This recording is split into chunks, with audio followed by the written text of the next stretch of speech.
Hello, everyone. Welcome to the GSMC Fantasy Sports Podcast, brought to you, as always, by the GSMC Sports Network. My name is Christopher Shepard. Thank you guys for tuning in again. Hope you all had a wonderful weekend. But another week of fantasy sports begins yet again, and I'm really excited to share some new segments with you guys. Obviously, some series were extended, and with the NBA and Stanley Cup Finals, kind of unexpected, but I'm glad I get to talk about them because I love talking basketball and hockey with you guys. Kind of getting into that mindset. We have another great show ahead, not just basketball and hockey, but I bring back Euros talk. I bring back fantasy basketball segments as the season winds down. And last but not least, kind of belated Euros preview of our defending champions, because why not? They are the defending champions after all in Italy. So, without further ado, let's get right into the show. Before we get on to segments, the moment intrigue, I do want to remind you guys, please like, follow, subscribe to the show. Also, we do see obviously again, get a little bit of the show. Leave them at the link gsmc.cloud. You can also, if you have any questions, comments, or concerns regarding a certain segment that I've done previously, I'll be able to answer those questions at the beginning of the next episode. Without further ado, let's get into the show. It is the fantastic show ahead for us. Let's get right into it with the first overall segment. Obviously, the shocking segment, in my opinion. And I'm previewing a Game 5 in the NBA Finals. Everyone thought this was going to be a sweep. The Celtics just had a ton of momentum after that weird Game 3 where they were down early, they came back, the Mavs had a furious rally late in the fourth, and then they also didn't really look like a game. A lot of people thought that Celtics performance would see them through at the closeout. In Dallas, that was not the case. And now we have a Game 5 here at TD Garden, where the Boston Celtics can finally put their minds at ease and win it. But without further ado, let's get the fantasy stats. Could be the final fantasy stats of the season. Whenever I say that, it seems like the series is extended, so I'm going to lay off it a little bit because I just feel like there's so much pressure on the Boston Celtics that I do feel as if maybe Dallas can pull this off, but as of now, I'm not as confident in saying that. So let's just go ahead and look at the betting odds and the fantasy implications for Game 5, shall we? In this game, Boston is favored by 6.5 points. The total over under is 209.5, kind of could over under for this team, and so I feel like that's going to be kind of a volatile pick. I'm not sure this game could go over, but maybe. Then for the money lines, Boston minus 270, obviously, and closeout game should be the favorite, and the Dallas plus 220. So as you can see, kind of like I feel the Celtics, but don't necessarily take the Mavs completely out of it. In terms of fantasy, obviously Luka Doncic is going to be the top fantasy player in terms of budget and in terms of projected fantasy points. Sitting at 13.8 game DraftKings, projected to go for 63.6 DraftKings fantasy points. Jaylen Brown, 9.8K. I think it's very interesting seeing as to how he's mainly seen as a second option on this team. He's projected to go for 45 fantasy points. Obviously, Kyrie Irving, fantastic couple of games in Dallas proper, where maybe he's getting away from the pressure that Boston presents. He's projected to not 41 fantasy points in 9K budget. And then last but not least, a player who, if he plays, can be the biggest X in this game and hopefully be able to really truly help the Celtics close this one out. But any doubts, Edwards. And Chris, that's what we're seeing is at 8K for his valuation tonight and is projected to go for 35.5 DraftKings fantasy. Now, I think the story of Game 4 was Boston really overthinking it. I think that maybe they kind of want to put this game away, and be like, hey, I feel like when we're in Boston, we obviously have momentum behind us. Kind of not necessarily let Dallas have one, but it was that kind of mindset where the Celtics looked like the Celtics, but they didn't compete like the Celtics, if that makes sense. They got open looks, they were passing it well, but ultimately I don't think they were trying to win this game. Whereas Dallas, they really wanted to exhaust as much energy as possible to make sure that this was not a sweep. Luka Doncic played a sterling game. He put the criticism to rest. He learned his lesson from Game 3 where nothing was going his way, and he really contributed to an overall team effort. Kyrie as well. Also, the role players really stepped up their play. They had a fantastic game. That's why I said, when Chris Porzingis is absent, you've got to rely on your paint guys because Boston simply does not have size beyond him to combat those two guys. They're slightly fast. So Derek Lively, I really think, really stepped up the plate when asked him to in terms of fantasy-wise. And then Bobby Jackson was kind of surprised off the bench. He's kind of a utility guy, not really play a lot of minutes in this postseason, but he has really added a lot of three-point value to the squad. And maybe turning himself into a key bench player. Well, not for this season because it should wind down. That's my prediction at the very least today in Game 5. But next season, should Dallas West retain him, he could be an interesting option off the bench. He's getting up their age. Dante Exum, crucial performance, no matter how small it may have seemed, to really help this Mavs squad not get swept, to maintain their level of pride that they understand. In terms of the Celtics, I truly believe that this will not happen again. I think that this squad is simply too talented, even without Chris Porzingis, and at home to let that happen again. I just think that overwhelmingly, the pressure is still off them. I think in Game 4, it wasn't really about pressure, it was more about execution. And it seemed like they were not necessarily half-assing it, but kind of going through the motions, so to speak. I think the Boston Celtics are a team where they don't necessarily have to play perfect to win, but they have to pay attention to detail to win. Because as we've seen in prior Celtics seasons, when they have, looked like a team that had the potential to go away, but those little mental barriers or execution limitations got to them, then that's where we saw that they really lost that level of mindset and being locked in. But now they're at home, they're at T5, they were much better at home in the postseason and in the regular season than they were in previous years. This certainly feels like it. Hey, today is the day. In 2008, when the Boston Celtics won that title, their 17th title to date, the only title in the past 2 decades. And so it definitely does feel like this sense of energy surrounding TD Garden, surrounding the Boston Celtics. Obviously, they've lost so many legends over the years, and they want to do it for those groups of players that come forward. I think this Boston Celtics squad, they're certainly not the most, shall we say, loaded roster, not a talented roster like we said in the past. There's really no one superstar figure like Bill Russells or Larry Bird in the past. There really isn't anyone like that. But it does seem to feel like one of the most special teams in Boston Celtics history because of the fact that they just rely on each other in ways that teams right now don't necessarily do. They know their ethos. They trust their coach, Joe Mazzulla. He doesn't have to do too much because he knows the players he has in the court and execute his game plan to perfection. They play the math game really well. They understand that getting those high-volume three-point shots can really help set the tone offensively for them. And in terms of defense, they know what to lock in. They know different teams' best players. They've been doing it this entire postseason, especially with Luka Doncic. We've seen frustration get to him. And so I just don't think that this series will extend beyond 5 games. It certainly could, should Chris Porzingis not be 100%. And Celtics kind of get a little bit anxious early on in the game. We've seen them start games off a bit ugly when they don't find their shooting touch, and they started slow and sluggish, and that's the way the Mavs can get back into the game. But right now, I feel as if this is the Celtics game to lose. Just because of the fact that they're at home, it is a special day in Celtics history, and they want to make that history again. Hangman number 18, make them the undisputed title leaders in the NBA. So I just don't see any scenario in which this team, built so well for this moment, is going to let that slip. Even if it is extended to 6 games, that is a huge if, considering that I think the Mavs expended all their energy in Dallas in Game 4, and they should be pretty gassed, in my opinion, coming up for Game 5. But it just feels like that this is the time, this is the moment in Boston to cement themselves as one of those great and serious teams that will go down in history. And so that's my ultimate prediction. I think Boston will cover. I don't think the overall I think it's going to be a low-scoring game, because both teams might be tired. But I'm taking the Boston money line. I think the Boston Celtics, when all is said and done, even if they go beyond 5 games, they will be your 2024 NBA champions. And with that should end our first segment of today's show. Next, this will be also the last time we say this transition ever. We are transitioning basketball to hockey. I said the last time I want to jinx it, but the more basketball and hockey, the better. You guys love that stuff. But we are going to recap one of the most shocking results I've ever seen in the Stanley Cup final. 8-1 Oilers win in their own winner-go-home scenario, even though we're at home already. So we recap that. Should be exciting. Love talking basketball and hockey with you guys. We'll be right back to talk that.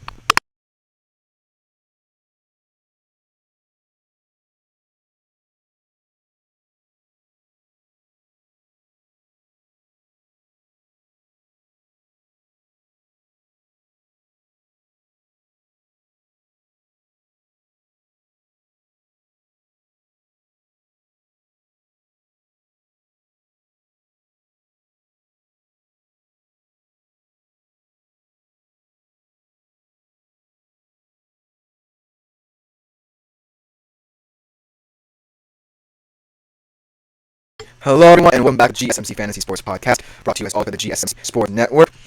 Before we get into the second segment of today's show, I do want to remind you yet again that if you do feel so inclined, please consider leaving a tip or donation at the link gsmc.cloud. Huge support to both me and my fellow podcasters, and ultimately the network. So, if you do leave any tip or donation, just know that it is greatly appreciated. Also, any questions, comments, or concerns considering anything like on pre-shows, those questions, comments, and concerns will be answered at the beginning of the next episode. Without further ado, let's head into the segment of the show. Fantastic. The Stanley Cup Finals as well as the NBA Finals were extended in a very shocking rout. The Oilers winning 8-1 in Game 4. Wow, I was not expecting this result. I thought the Florida Panthers were more likely than the Boston Celtics complete this week, in my humble opinion, were just so collectively organized in all these different games. Even though the Edmonton Oilers for some stretches did not play them, they just seemed to have momentum, were one step ahead. But in this game, maybe this is the wake-up call that Edmonton needed. Stunning performance from them, up and down different lines. Every single line contributed to this win. And ultimately, this could be the launching pad for something special, in my humble opinion. But let's look at all the fantasy stats. Everything's coming up Oilers. I don't have one good thing to say about any Florida Panther, which is kind of weird to say because I love all the fantasy stats on the Florida Panthers. But just looking at this game fantasy-wise, Connor McDavid stepping up to the plate. 13 fantasy points, 1 goal, and 3 assists. Sets the single-season postseason record in terms of assists. The guy before him, Wayne Gretzky, another Edmonton Oilers legend. Let's see what David can do the impossible with his first Stanley Cup, and maybe he is getting some more love in Edmonton than Wayne Gretzky. And then Dylan Holloway, another young center, a young player stepping up to Edmonton in prime moments. 13 fantasy points for him, 2 goals and assists. Feels like a very breakout game for a young 22-year-old center who could be seen as the new generation when, if David and Draisaitl will eventually leave. And then Matthias Janmark, gotta throw an Oilers defenseman in there. 9 fantasy points, 1 goal and assists. Continuing the great run games for Oilers defensemen. Very underrated position group in this postseason. Let's just get into this game. You know, I feel like this is a game where Edmonton let their minds ease. They finally said, hey, we kind of got going at the end of Game 3. We didn't win Game 3, and maybe a little bit of light from the hometown press. We did get a little bit of momentum. We finally solved the puzzle by Sergei Bobrovsky, and now we can take this into Game 4 and make sure we get off on the right foot in Game 4. And they did that in spades. They put the pressure immediately on the Panthers. Everything was clicking. Every line was clicking for Edmonton. The movement was fantastic, where the Florida was kind of stagnant in the offensive zone. So I'm just glad that Edmonton finally got into their minds. As always, after all the losses in the series, they did maintain that upbeat nature to their post-match conferences. But still, I kind of felt that there was a mental barrier. That's always been the key in my mind in this series. The distance between these two teams, physical distance between these two teams, is the longest distance between two teams in Stanley Cup Finals history, and that essentially can be translated to the mental side of the game that people might not see. I just want to touch on that because both of these teams definitely want to maintain their strength, their identity in the series. It's kind of difficult to do when you have to travel long lengths to get to your games. And so I feel like this was kind of a momentum shift in my opinion. Edmonton knew they had to win at least one of these two games at home because then it's a long road back to Florida. And Florida is going to be energized. They're going to be angry that their team didn't finish it out at home. They're going to want their team to get the job done in Game 5 tomorrow night.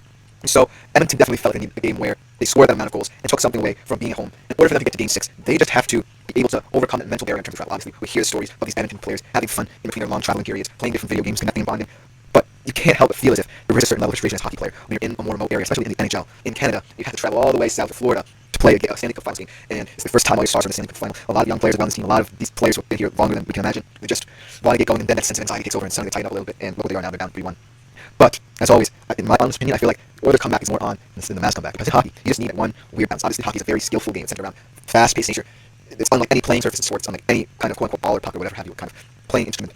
And the way it's played just goes to show how volatile any given moment can be. There's penalties, there's fights, it's a very chaotic centered sport, and I feel as if the bounces go Edmonton's way, then maybe, just maybe they do the impossible and come back. I certainly feel as if Game 4 is one of those games where they just had to get over that barrier and say, hey, we are figuring this team out. They're not as invincible as we thought they were starting Game 3, and we can really pounce on them. They're going to be tight starting Game 4. There's going to be a lot of anxiety amongst that squad, amongst that room. And so we just got to get on front, and they did that. They showed the moxie, they showed this entire postseason. Now let's switch to the Florida Panthers. I really feel like this game could be like the case of Boston Celtics, where they were just wanting to get it to Florida to win in front of their fans, and they kind of overtanked it and were like, okay, let Edmonton have a game. However, this was kind of the first time we saw a Florida Panthers team get absolutely rocked in the postseason in quite some time. And certainly it is very worrying if you pull Sergei Bobrovsky, a guy who's seemingly invincible in this series, in this postseason especially. It just goes to show that maybe there can be a seed of doubt in a Florida Panthers team that might be pushing harder than people even realize due to the fact that if they win this, the first Stanley Cup final in their team's history. And sometimes when that's the case, you do tighten up. Obviously, Florida is not built like Edmonton. They're built to have an identity and ethos. And if that ethos is somehow broken, then maybe a star talent becomes more important than a whole. And that was definitely the case in Game 4. But David finally put his step on the series. He finally got going. He finally did what he had to do. And ultimately the question is, can he maintain this for 4 more games and complete a miraculous comeback? We'll have to see. But in terms of the Florida Panthers, you don't want to get someone like David going because that has always been the case, especially this season. But David's help.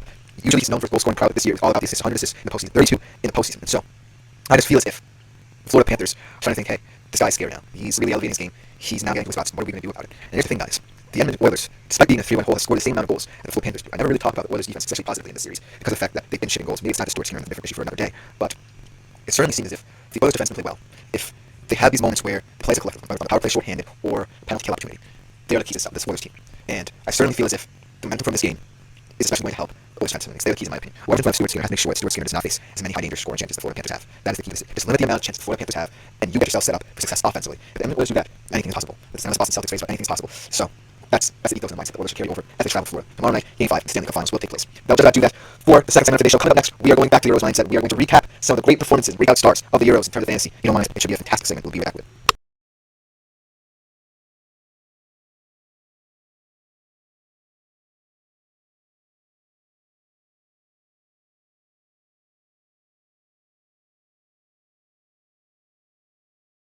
Hello everyone, and welcome back to the GSMC Fantasy Sports Podcast. I really hope you liked both basketball and hockey segments. It might be the last of the year. It's always going to be bittersweet for as long as the series goes, because you never know when they're going to end. But that is all the basketball and hockey talk I have for you guys today in terms of the NBA events. But right now, we are switching back to the Euros mindset. We are going international. We are going to recap a very, very fun, high-scoring, electric weekend of soccer in the European Championships. Should be a fantastic session. So without further ado, let's get right into it. So in terms of Euros fantasy, there's so many exciting prospects you could roster on your squad, but I'm just going to break down the guys who I really, really liked. Whether they were expected to have big games, expected to come out hot, or guys who are young and had the breakout games, or guys who just set the tone with their teams. Those are going to be the midfield and defenders, just because they're the top in my opinion. So without further ado, let's get right into it. Starting off with the opening game, what a performance from Germany. I know that they really hadn't had the kind of success in opening games in past tournaments, as Germany can definitely attest to that. So it definitely felt like the monkeys off the back. They get into this tournament with that mindset of dominance again. They want to be that ruthless German side of like 2014. Very reminiscent of that in terms of this performance. Honestly, Scotland, they definitely were very poor, but a win is a win, especially if you're Germany, a team that wants to get back to that level of dominance again. So kudos to Germany for getting over that hump. But the stars of that game were absolutely incredible. And if you had them in your squad, you must have had a very high point scoring game. Musiala and Wirtz, Musiala and Florian Wirtz, two incredible, creative, flary midfielders, two players that don't necessarily fit the German prototype of midfielder, obviously. Toni Kroos is more of a German midfielder. We think of guys from Germany who have had success in major tournaments and in their careers. Toni Kroos and Thomas Müller comes to mind, and they're not necessarily, they're creative players in terms of the way they dribble, the way they move. They're guys who pick you apart passing, but that's not the case of Musiala and Florian Wirtz. Their movement was so vital to how Germany and the way they set up Musiala and Wirtz really causing havoc in between those half spaces, transitioning from where Scotland's midfield sat to the back line, constantly opening up opportunities where the hand could run in from centrally and really find different players on the box. And it certainly looked as if Germany could have just had morning coffee instead of play the game. It was really, really embarrassing for Scotland. Let's just get into Musiala versus stats and talk about the way these two teams played. So Musiala, one goal inside the box, not outside the box unfortunately, but it was right foot, was inside the area. Man of the match performance, so also ultimately points as well. So if you did cap, you should have at least a 15-20 point fantasy point performance for you. Standing performance, but then his partner in crime, Florian Wirtz, one goal and did come from outside the area. Did not win man of the match. He could have pulled Germany field in that opinion could have won because of the way their movement really not just befuddled, but completely disoriented the Scotland back line. So kudos to the Germany midfield. Kudos to Germany for not panicking, being a host nation, especially after the performance they've had. This overall dominant performance, we as supporters have to hope that they can get into that mindset yet again, make a deep run in the tournament. Because whenever Germany is fantastic in these tournaments, it's always fun to watch. Love them or hate them. So congratulations to Germany for getting that win out for Scotland. Now let's transition more of the weekend games and one of the more impressive performances by a team outside of Germany, mainly due to the level of opposition that they faced in Spain. A 3-0 win over Croatia. Just show that the Spanish mindset, the way they play football is so beautiful to watch. The intensity of the Brent's game. I was really impressed with the Spanish side. In a game that really expected was going to be a much larger test than people expected it to be, especially against Croatia's side, has really gotten the most out of their golden generation. And adding more youth as well, as more youthful exuberance into the squad as well. So against next, but Spain really, it could have been a different story. It could have been a different story had VAR decisions on Croatia's way. But Spain really showed that level of dominance, especially in the first half. Their movement, their creativity, and I just want to highlight some special players from that squad. How about Andy Carvajal, man? What a purple pat for him. Long time running for this guy. Scores his first ever Champions League final goal. First goal in 6 years now. Scores a goal for Spain in the European Championships. One goal inside the area as a defender, so extra points in there. Just want to highlight him. Just incredible player in terms of his longevity and his ability to step seamlessly into a Spanish squad that always wants to have a level of rotation. But Andy Carvajal has been a fixture and stalwart in that squad for many years. So kudos to Andy Carvajal, the main star of the show for Spain in this game. 16 years old. Youngest ever player in a Euro squad.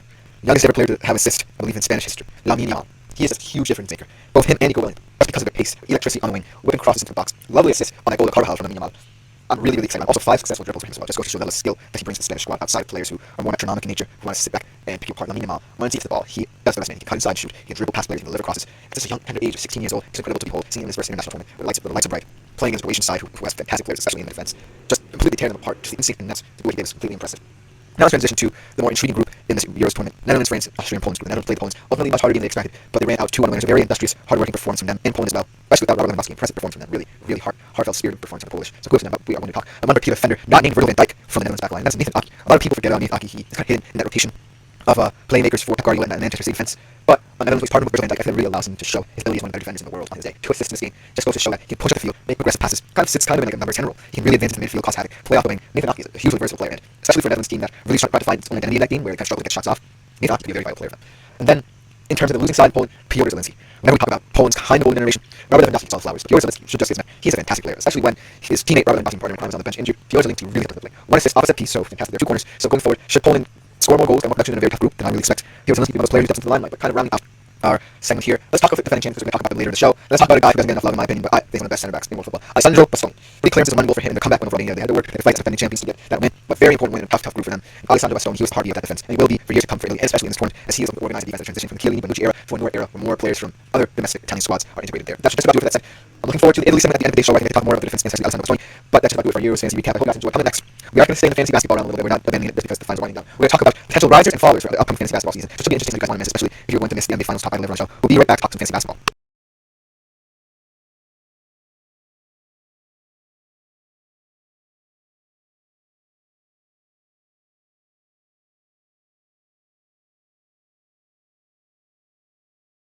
Hello everyone, welcome back to the GSMC Fantasy Sports Podcast, brought to you by the GSMC Sports Network. We are in the home stretch of the new show, and this next segment is definitely going to be an interesting one because we are sticking in the fantasy basketball realm as season winds down, and we're looking ahead a little bit early, still looking ahead to the upcoming fantasy basketball season.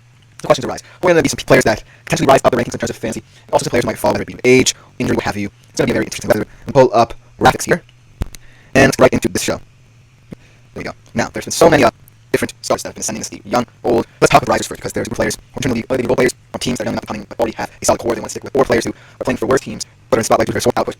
I think these core good players tell the story of how the league is built. You have guys who can come to be certain role players, and then you have guys who are potentially be the next stars for these teams. So I think without further ado, let's get right into the starting off influence. He's just a very well-known player in my opinion, certainly not necessarily in the rotation of Grizzlies players who are stars like John Morant, if Stephen gets his head in the game again. Just being fantastic 3-point shooter, Jared Jackson. I think Vince Williams just fits in so well because of his efficiency. He's such a well-rounded player, 3-point scoring, rebounding, steals, boxer, super incredible player who's not necessarily seen as a high-level fantasy player, but fantastic ability for next season. Potential top 100 fantasy prediction. Still for Vince Williams, and Memphis squad that always wants to compete, and I'm very proud of the Western Conference. Just needs to get its core players in the court. Look for Vince Williams in the non-core minutes to really step up and level up the next shot, whether only for a couple of minutes. Look for him as a nice little shot for the year. Coming in second, Jonathan Kuminga. Now, for all these down Warriors ones, players who didn't get as much love as possible were the centers in this Warriors lines, and over the years, whether it be guys like Julia, Esley, what have you. Jonathan Kuminga definitely gets flowers because he has 7 in his 16.3 points in his minutes, 4.9 rebounds, 2.1 assists, 0.5 blocks, 0.7 steals, 53% shooting from floor. So I think Jonathan Kuminga could be a nice little backup center. Obviously, the Warriors might not go through all the time. They'll have Steph Curry and Klay Thompson, but they are at their age, and I do think that the Warriors, especially in a conference driven by big men, I think that Jonathan Kuminga can come to the spotlight a little bit. I don't necessarily think he's going to be one of the top centers in the league, but he can certainly be a guy who can step into a back role, especially in fantasy, and deliver for you. And so look for him in your leagues to really be a right spot in your bench. So Jonathan Kuminga, get to know the game, get to know him. And then, if they're, I would assume a very, very eagerly constructed Chicago Bulls team, where you have players that say we're kind of team, but combined age of them is a little bit worrying because of the fact you have older stars and DeRozan, Vooch, and younger stars and guys Kawhi and Zach Levine. I would assume it was kind of like bridge between them all. It's just a weird dynamic in Chicago. And I would assume players you can see the level of talent. He's a versatile, volatile player. His ups are high, and his downs are low, but he's on the court probably one of the better Chicago Bulls players. I think they hope they can build their team around, especially if they want to let go of guys like Vooch and DeMar DeRozan and away the older guys. We'll talk about it later. But all season he's had fantastic 17 points per game, 3.3 rebounds, 4.9 assists per game. Obviously, in a guard-heavy team, I would assume definitely should get more attention than he does. Chicago Bulls are definitely a very weird team. They don't necessarily have an offensive end. I would assume we can contribute that. And I really do think that in the future, maybe 4 or 5 years from now, I would assume he'll be a star in this league. I think that Chicago definitely wants to still contend in where they might be entertaining DeRozan and Vooch is way to go, at least for the near future. But in a couple years down the line, you don't want to load off that weight somewhere else, and then I would assume we would come into the spot. So, while I don't think 2024, 25 is the year that's he could definitely be a guy who you want to focus on a little bit in terms of that aspect. And so, I really believe that he can step up. In terms of another guy on a much worse team who really I feel like is a Charlotte Hornets team that can compete, but just need all their help. Brandon Miller is certainly one of the players to watch there. A fantastic rookie campaign for him. While he wasn't necessarily what everyone's eyes were on, due to the fact that the rookie class was so fantastic, he is one of those guys who was very streaky, but still was able to enter the mindset.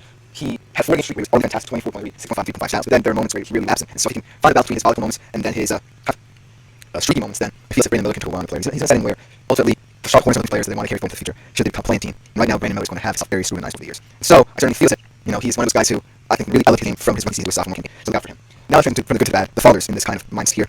I really believe that if these guys are just some former stars who are really kind of declining in terms of how they approach the game and push the mindset that they deliver, and so I truly feel as if looking at them, they're kind of this dynamic between them that really screams we are kind of falling off. And so look at guys like let's say the Bulls with Vooch, DeRozan, Kobe White. I really do think that there's a minute there up and to fall off, and I think that ultimately you have to take these like so Vooch, Derek White, and Kobe White, and DeMar DeRozan are players who just don't necessarily fit into the Chicago Bulls' future, and I think it's going to show in how they play these next couple of games. So I do believe as if there's that those in the Chicago Bulls that these 3 guys are just not going to be the core going forward. I think that Kobe White can ultimately shed those allegations of him declining. It'd be one of the future stars of Chicago Bulls, but Nikola Vucevic and DeMar DeRozan especially, they're Asian, they have injury histories, and so look at this rotation and say, honestly, things are going to work. I don't necessarily think that this Chicago Bulls roster right now really fits the message of wanting to compete in the Eastern Conference. They're just getting more and more loaded as the years on, and so look to fade those players. And then Chris Middleton, as we see, he just had very long injury history, whether it be his ACL injuries and injuries. And ultimately, in this Bucks squad that added Damian Lillard, and he had a fantastic season. Ultimately, they want to compete beyond for years to come. So Chris Middleton got aged out and moved out, and so let's fade him as well. But last but not least, I just think that these guys and Foster really show how volatile these. You have players on teams that want to get into the play at best, maybe even helping in the playoffs, and you have these older squads, more experienced squads, fathers that really just can't stay in the court, or they're older, and the team wants to make that transition to say, hey, I'm going younger. So ultimately, the exciting thing about different sports talk without having to pay for it? GSMC Sports Network is available on YouTube. Just search GSMC Sports Network. Get your fix of daily sports talk shows on YouTube, absolutely free. NFL, college football, NBA, MLB, MMA, UFC, fantasy football, and so much more. GSMC Sports Network has shows running all day long, with new sports shows starting every 2 hours. Just like on your favorite cable sports channel, except GSMC Sports Network is absolutely free. Hello everyone and welcome back to the GSMC Fantasy Sports Podcast. I hope you guys like that little run of basketball and hockey there. I always love it. Potentially the last time we ever do it. It's kind of a bittersweet moment for that. But we are going to be transitioning to the European Championships and kind of giving you guys a recap of what happened over the weekend and on Friday in the opening game between Germany and Scotland to kind of round out this segment here. And so let's just get right into it. We had a fantastic crop of games for this tournament. It should be very fantastic and exciting to see how this exciting group of players performed these past couple of days. We had a lot of interesting teams, a lot of young talent, whether it be breakout stars or guys we've always already talked about. I think that what this showed is how versatile and volatile the Euros can be. And so let's start out, without further ado, on Friday when Germany faced Scotland. They didn't just face Scotland, they dominated Scotland. This was a huge beatdown in every single facet of the game for Germany. Just the movement was incredible. The way they play was incredible. They got this fantastically right. I know in previous tournaments, as a Germany fan, I can attest to the fact that we never seem to get off on the right foot. And so I was just so happy to see all these different players interconnected, knowing the game plan, knowing the identity, and wanting to show up and show out for this talented German squad and their German supporters as well. Let's start off with two youngsters who are probably going to be the face of this German squad if they make it this far into the tournament. Jamal Musiala and Florian Wirtz. Jamal Musiala, man of the match performance. Just an incredible athlete. Combining with his partner in crime, Florian Wirtz, they are going to be a dynamic duo in this tournament should Germany keep this level of play up. They were so dominant, their movement off the ball, allowing midfielders like Kroos and Gundogan to just pick apart this defense with different passes. Their runs in behind, they were just confusing and befuddling the Scottish back line to the point where Scotland completely fell apart. They just got silly and ultimately they ran roughshod over this team. And so just the level of how this team plays always should center around Jamal Musiala and Florian Wirtz. They are the focal points, in my opinion, for this German attack. And so without further ado, let's just recap the stats for them here. Musiala, 1 goal inside the box. Unfortunately, not outside the box because it would have gotten you a little bit more points. But 1 goal, just fantastic dribbler. 4 successful dribbles in this game. 100% pass accuracy from Jamal Musiala. So just an incredible player. Man of the match performance, like I said. So if you had him as a captain, he would have gotten you at least 15 to 20 fantasy points. And then his partner in crime, Florian Wirtz, 1 goal outside the area, so that definitely gets you a lot more points from him. Just an overall fantastic performance that really set the tone for the German midfield and the excitability of the future of how it might look. And so, thinking about how going forward this team kind of sets up, I just feel as if these two players are just getting started. Obviously, who knows what they're going to look like come the Hungary game.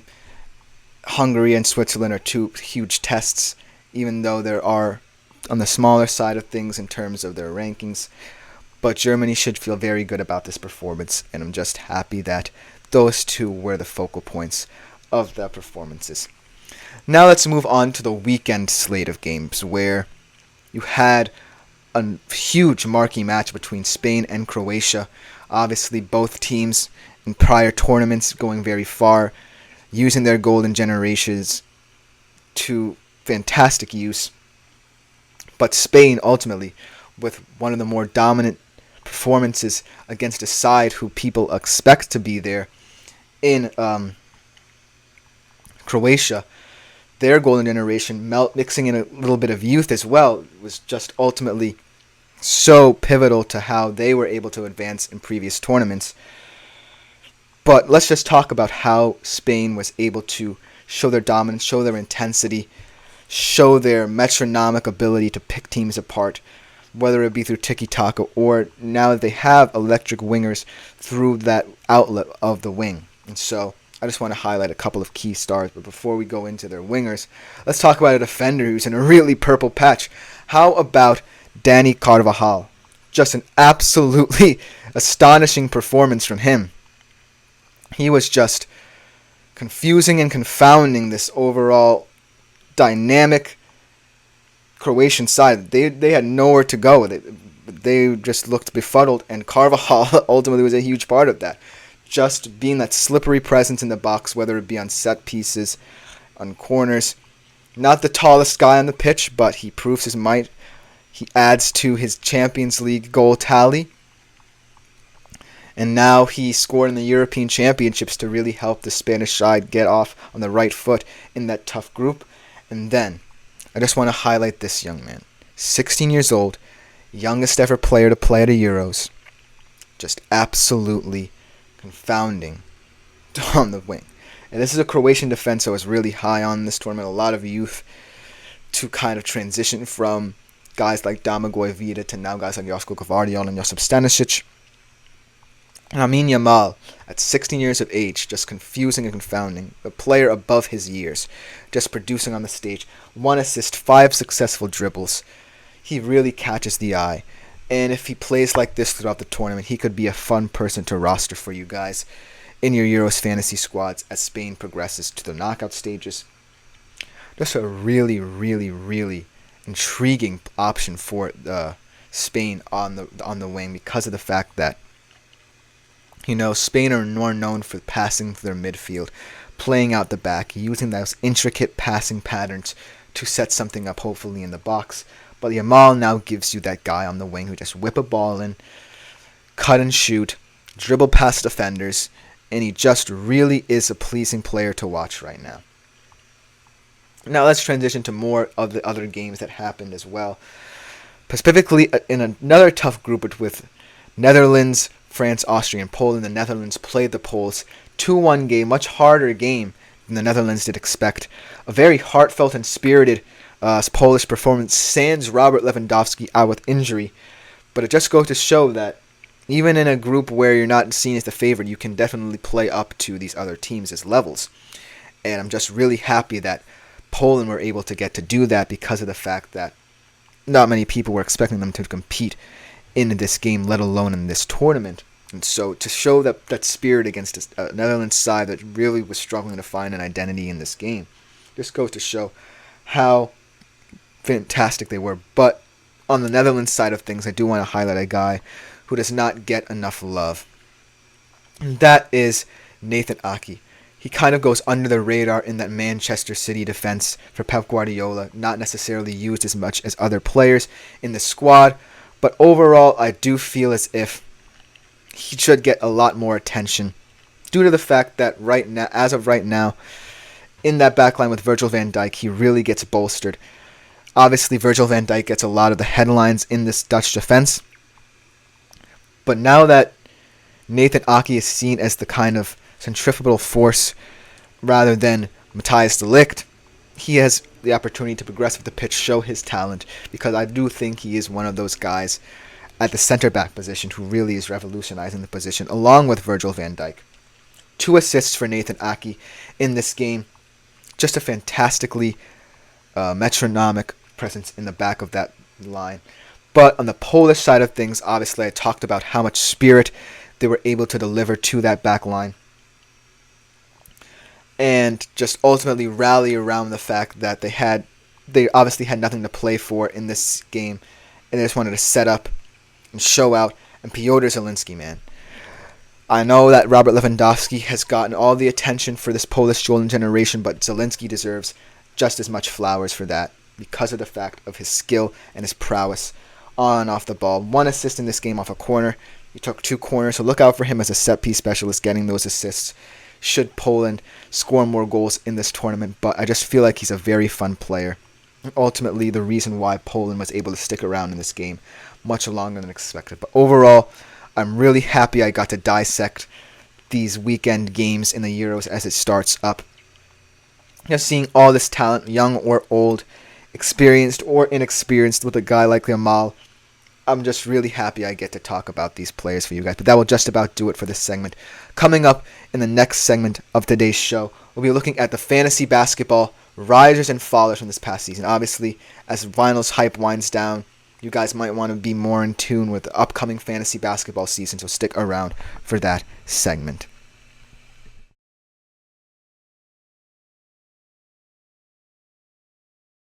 For the best and latest podcasts available anywhere, go to the podcast app on your cell phone and type in GSMC to access free content-rich podcasts on health and wellness, book reviews, sports, entertainment, relationships, social media, movies, technology, finance, and even weird news. Subscribe and download the GSMC Podcast Network's family of shows, available everywhere podcasts are found. Hello everyone and welcome back to the GSMC Fantasy Sports Podcast, brought to you as always by the GSMC Sports Network. I hope you liked that Euros Fantasy Weekend recap. I really enjoyed talking to you about all the breakout players, the guys who really wanted to show up and show out in this tournament. But let us transition to a segment that, as the season winds down in terms of basketball, we're looking ahead a little bit early to fantasy basketball season 24 to 25. And all these stars, and the question comes up, who are going to be the risers and fallers in terms of fantasy? Whether it be young stars who really haven't gotten the opportunity to show themselves, or guys who have really dominated in every facet of the game but are kind of aging out of the league and aging out of their respective teams. I really want to see how this whole volatility in terms of fantasy plays out. So without further ado, let's jump right into this segment. It should be a fantastic one. So, as the league changes and as more young talent is getting seen, developing into squads that might be contending for play-in spots and wanting to grow and look ahead to the distant future, I think the risers are really telling. I think that when I go over these names, they're names that you might not know just yet, names that might have been rookies who have had breakout seasons, names that are looking to have bigger roles in their teams, but overall I'm really excited. So without further ado, let's get right into the risers for next season. Looking at a player in Vince Williams, who is in a Memphis Grizzlies squad that really is in a period of time where they are transitioning to a core group of players that they think they can rely on. And Ja Morant, if he stays in the court and gets his head in the game. Desmond Bane, a fantastic three-point shooter. And then Jaren Jackson, a rim protector and dominant paint presence. And Vince Williams is just like a combination of all three players, but maybe does not see as much of the time on the court as they do. And so, Vince Williams, a potential top 100 player in my mind in this league because of his efficiency. In short amount of time, he can 3-point shoot, rebound the ball. Just a spark plug for a Memphis Grizzlies team that's looking to build around that core, looking to feed off of what that core does best, and draft players who are really going to help in all the areas that those guys are good in. And Vince Williams is one of those guys in my mind's eye that I really am excited to see grow and develop in this league. Coming up next, we have a player in Ayo Dosunmu, who is on a Chicago Bulls team that I'm going to talk about a bit later in terms of falling, that really does have this kind of stuck mindset. Do they want to transition to their youthful players such as Kobe White and Ayo Dosunmu? Or do they want to retain guys like DeMar DeRozan and Nikola Vucevic and see how far they take them? Obviously, it has not worked out in recent years, but it is what it is for the Chicago Bulls. And Ayo Dosunmu could be one of those guys they might focus on in the future should they want to build around a younger core, and I think they definitely should do that. So Ayo Dosunmu, he is one of those guys who is definitely one of the more intriguing players in the squad. With 17 points per game, 3.3 rebounds per game, 4.9. So you can see the fact that he has elevated his game in a team that has those players who are really intriguing to see and look out for.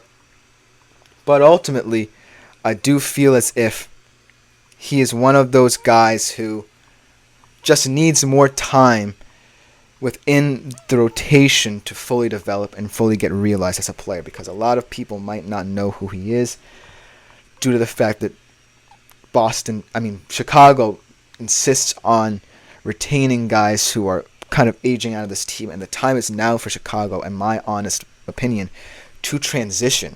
I just think they need a new feel to their squad without the pressure of being in a crowded Eastern Conference where they aren't making any headway. So Ayo Dosunmu, look for him to have a fantastic career in a very guard-heavy team. Look for him to kind of be that second option maybe off the bench for them. Now let's go to the Golden State Warriors, because they are a very weird team. Usually in terms of Golden State Warriors, we don't necessarily talk about great centers from them in the past, whether it be guys like Zaza Pachulia or Festus Ezeli. They were just there to kind of be integrated to help the core of Steph Curry and Klay Thompson. But in terms of Jonathan Kuminga, you might have a gem on your hands if you're the Golden State Warriors and how you utilize him, especially in a Western Conference that is getting more big man heavy. And Jonathan Kuminga, you might have found a guy who's not just a Zaza Pachulia prototype or Festus Ezeli prototype, but a guy who can really help in terms of point production, rebounds, and in a Golden State Warriors team that should transition but does still have that talent in Steph and Klay. I really think that Jonathan Kuminga can help this team if they maintain that core. 16.3 points per game, 4.9 rebounds, 2.1 assists, 0.7 blocks, 0.5 steals. Really intriguing player, 53% shooting from the floor. So I think that Jonathan Kuminga isn't just a pushover in that Golden State center position. I think he's very versatile. He's not just a scrub who you can toss aside when you look at centers. He's not necessarily a starting center in a fantasy rotation. I think he is a good backup option.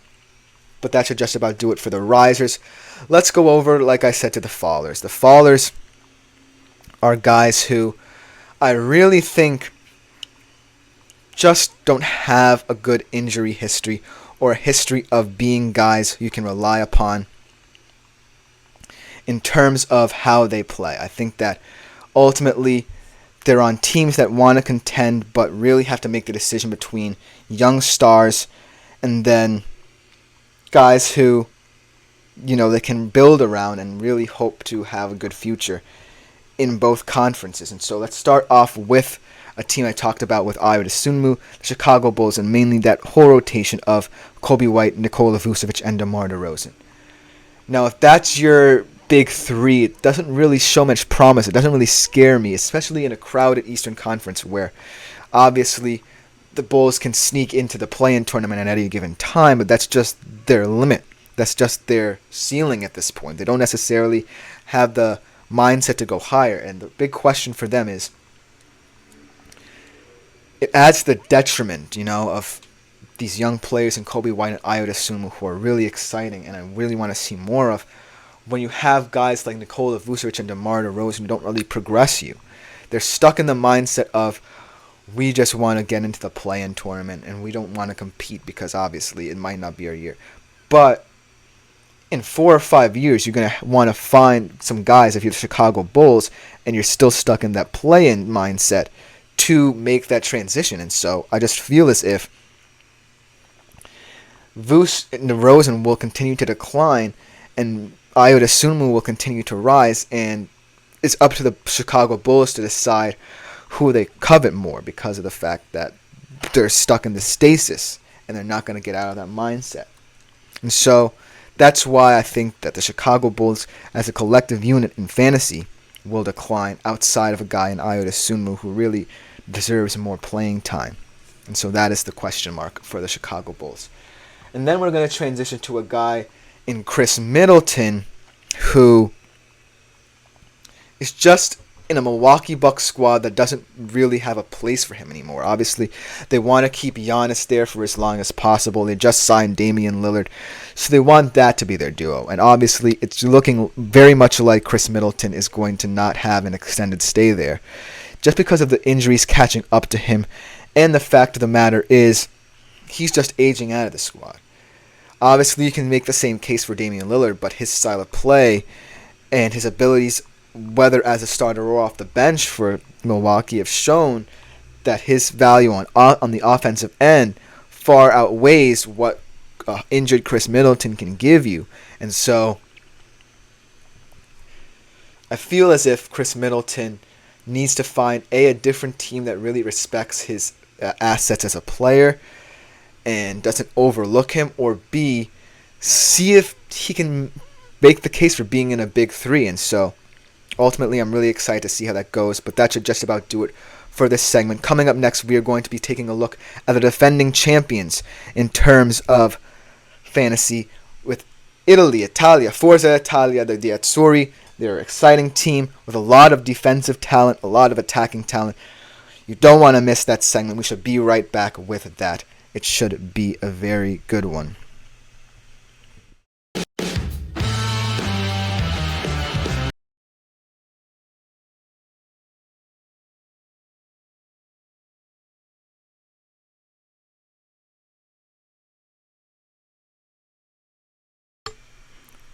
Hello everyone, and welcome back to the GSMC Fantasy Sports Podcast. Sorry about that. There was a little bit of a technical issue for the show, but we are back and better than ever with the final segment of today's show.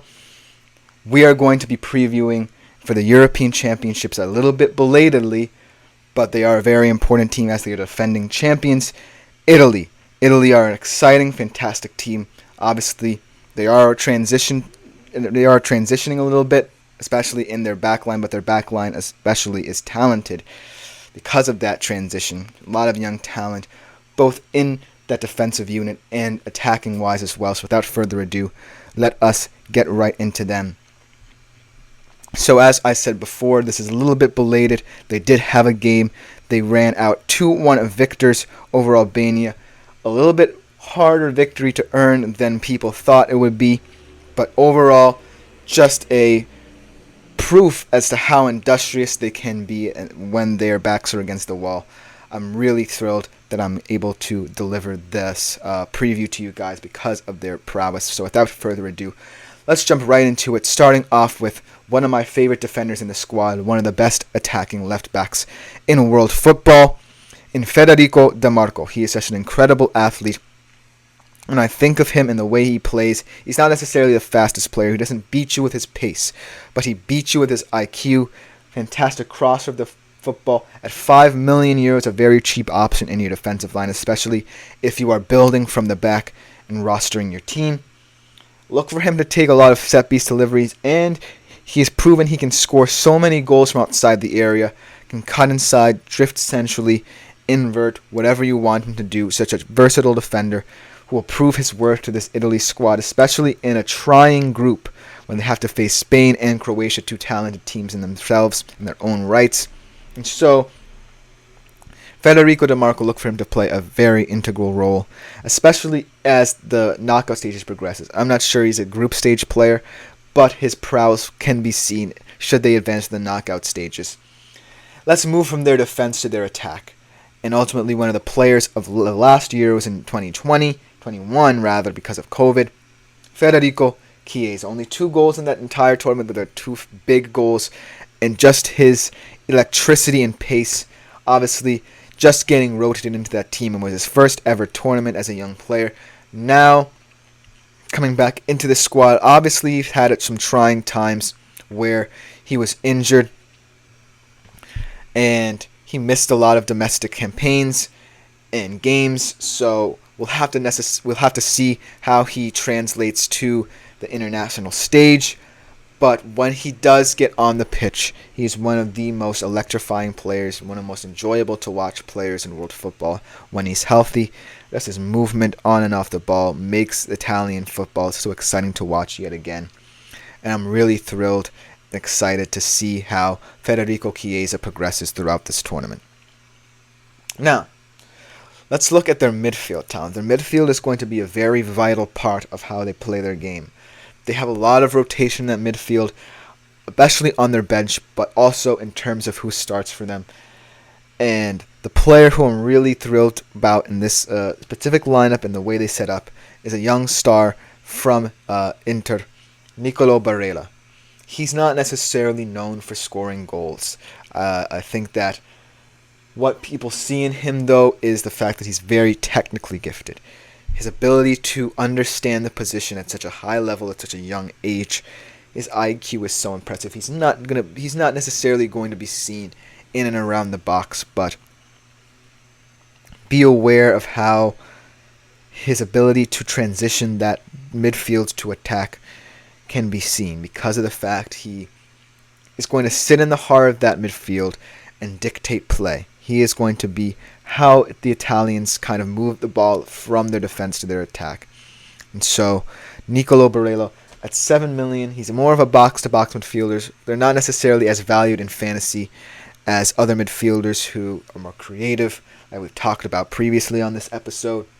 But Nicolo Barella was able to, if he's able to, get his mind into the game and let his technical quality show through, maybe he can bag a couple of assists.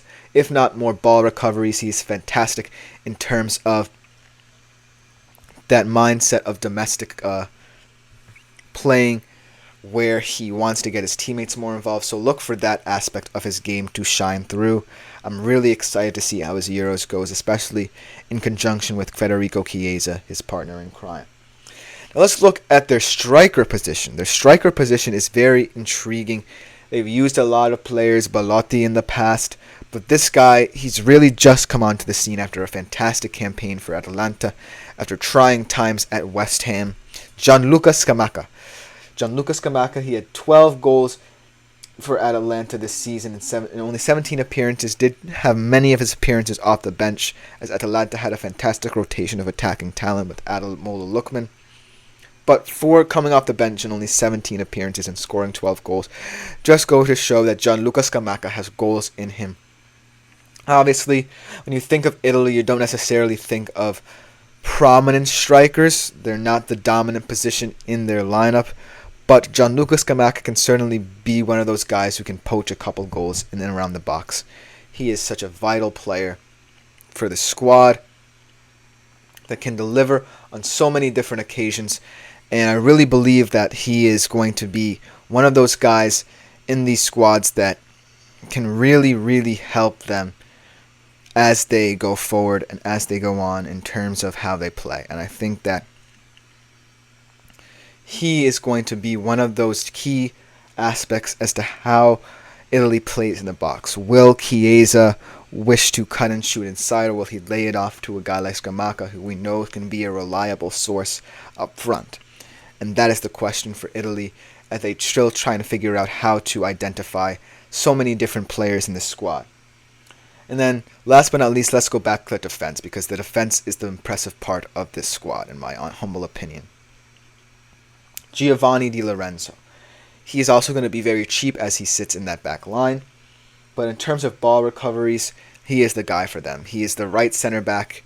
He is going to be the guy to look for in transition. I think that his style of play certainly helps him, especially if Italy wants to progress up the pitch through their defenders.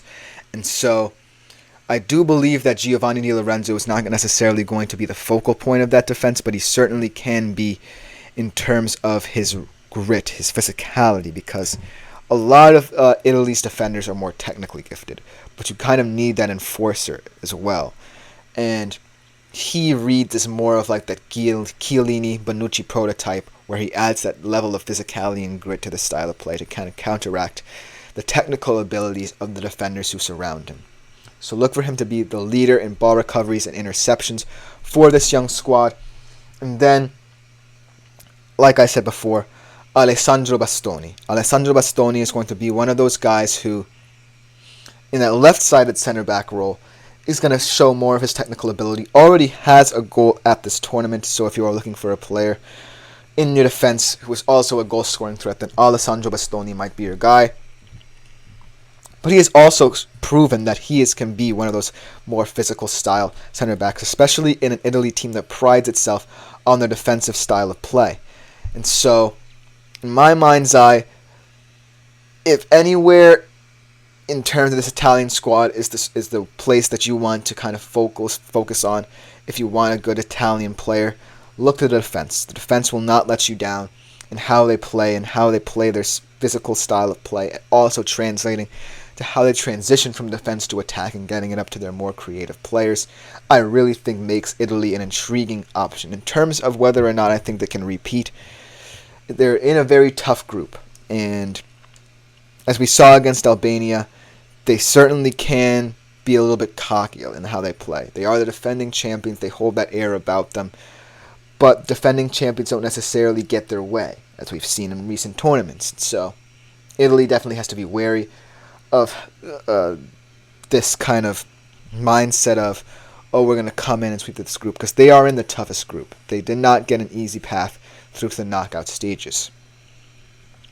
And also, they're on the side of the draw where they might have to face a team like England or France, and they will make that game very difficult for them. But I do think that Italy does have that experience now. Whereas before they kind of caught lightning in a bottle, now they know what they need to take. They have players who are young, might not have played as many minutes in the past Euros which they won, but they do have players they can rely on, and I'm really excited to see this Italy squad. But that should just about do it for today's show. Sorry about the technical issues. We will get that fixed as soon as possible. But do remember to like, follow, and subscribe to the show, especially if you've appreciated this episode. Leave a tip or donation at the link gsmc.cloud. If you do feel so inclined, it's a huge support to both me, the network, and my fellow podcasters. But without further ado, that will end the show. I have been Christopher Shepard of the GSMC Fantasy Sports Podcast. Thank you guys for tuning in. We will be back tomorrow with another fantastic edition of the show.